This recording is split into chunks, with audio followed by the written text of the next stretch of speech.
இந்நேரத்துக்கு என் வீட்டில் இருந்ததுன்னா ஃபுல் மீல்ஸை நல்லா கட்டுன்னு கட்டிட்டு ஆட்டுக்கால் சூப்பை உரின்னு உறிஞ்சிருப்பேன்.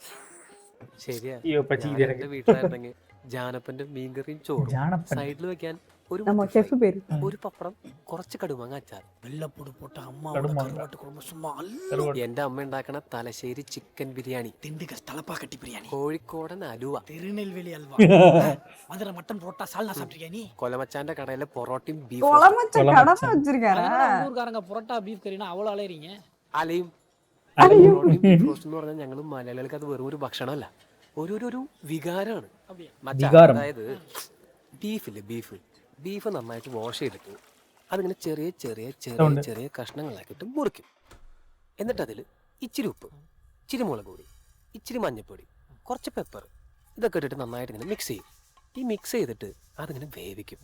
ഇതിങ്ങനെ വെന്ത് വരുമ്പോൾ കുറച്ച് മല്ലിപ്പൊടി ഇട്ടിട്ട് ഈ വഴറ്റി വെച്ചിരിക്കുന്ന വെളുത്തുള്ളി ഇടും. എന്നിട്ട് കുറച്ച് മസാല ഇട്ടിട്ട് കുറച്ച് വെളിച്ചെണ്ണ അതിൻ്റെ മുകളിൽ താളിച്ചിട്ട് മൂടി അവൻ ഡെഫിനറ്റ്ലി സ്മെല്ല് കൊണ്ടുണ്ടാകും. കുറച്ച് കഴിയുമ്പോൾ അതിനൊരു മണം വരും. അപ്പം അതിങ്ങനെ തുറന്ന് അതിൽ ഒരു തവി കൊണ്ട് കുറച്ച് ബീഫ് റോസ്റ്റ് എടുത്ത് പ്ലേറ്റിലേക്ക് ഇട്ട് നല്ല മുരിഞ്ഞൊരു പൊറോട്ട എടുത്ത് അതിൽ നിന്ന് ഒരു ചെറിയ പീസ് ഇങ്ങനെ കീറിയെടുത്ത് ചാറിൽ മുക്കി ഒരു ബീഫിൻ്റെ കഷ്ണം ഇങ്ങനെ പൊതിഞ്ഞെടുത്ത് നിങ്ങൾ കഴിച്ചാൽ എനിക്കിപ്പോൾ പൊറോട്ടയും ബീഫ് റോസ്റ്റും വേണം. மச்சான் இப்போ இங்க நாம பீஃப் சாப்பிடுறோம். അതിലൂടെ പൊറോട്ടയും ബീഫ് റോസ്റ്റും കിട്ടുമോ?